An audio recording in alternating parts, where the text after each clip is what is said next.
بسم اللہ الرحمن الرحیم۔ آج ہم پڑھیں گے بخاری شریف کی حدیث نمبر 4، یعنی آپ صلی اللہ علیہ وسلم پر جب وحی نازل ہوئی، پہلی وحی نازل ہوئی تو اس کے بعد کچھ دن تک یا کچھ ماہ تک وحی آنا بند ہو گئی۔ تو یہ حدیث مبارک اس بارے میں ہے کہ آپ صلی اللہ علیہ وسلم نے وحی کے رک جانے کے زمانے کے حالات بیان فرماتے ہوئے کہا کہ ایک روز میں چلا جا رہا تھا کہ اچانک میں نے آسمان کی طرف ایک آواز سنی اور میں نے اپنا سر آسمان کی طرف کیا، دیکھتا ہوں کہ وہی فرشتہ جو میرے پاس غار حرا میں آیا تھا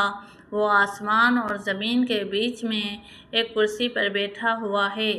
میں اس سے ڈر گیا اور گھر آنے پر میں نے پھر کمبل اوڑھنے کی خواہش ظاہر کی۔ اس وقت اللہ پاک کی طرف سے یہ آیات نازل ہوئی، یعنی سورۃ المدثر: اے لحاف اوڑھ کر لیٹنے والے، اٹھ کھڑا ہو، لوگوں کو عذاب الہی سے ڈرا اور اپنے رب کی بڑائی بیان کر اور اپنے کپڑوں کو پاک صاف رکھ، گندگی سے دور رہ۔ اس کے بعد وحی تیزی کے ساتھ پے در پہ آنے لگی، یعنی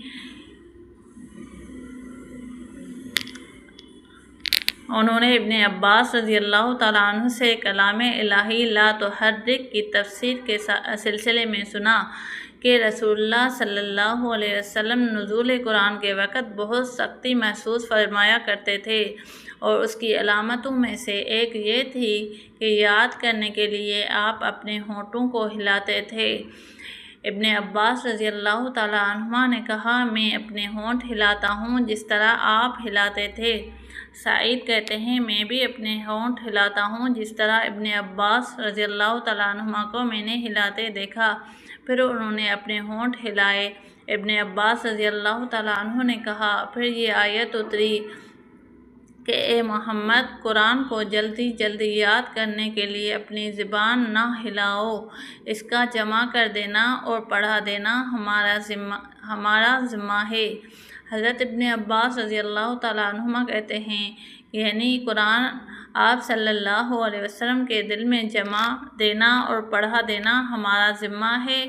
پھر جب ہم پڑھ چکیں تو اس پڑھتے ہوئے کی اتباع کرو۔ ابن عباس رضی اللہ تعالیٰ عنہما فرماتے ہیں کہ اس کا مطلب یہ ہے کہ آپ اس کو خاموشی کے ساتھ سنتے رہو، اس کے بعد مطلب سمجھا دینا ہمارے ذمہ ہے، پھر یقیناً یہ ہماری ذمہ داری ہے آپ اس کو پڑھو، یعنی اس کو محفوظ کر سکو۔ چنانچہ اس کے بعد جب آپ صلی اللہ علیہ وسلم کے پاس حضرت جبرائیل علیہ السلام وحی لے کر آتے تو آپ توجہ سے سنتے، جب وہ چلے جاتے تو رسول اللہ صلی اللہ علیہ وسلم اس وحی کو اسی طرح پڑھتے جس طرح حضرت جبرائیل علیہ السلام پڑھتا تھا۔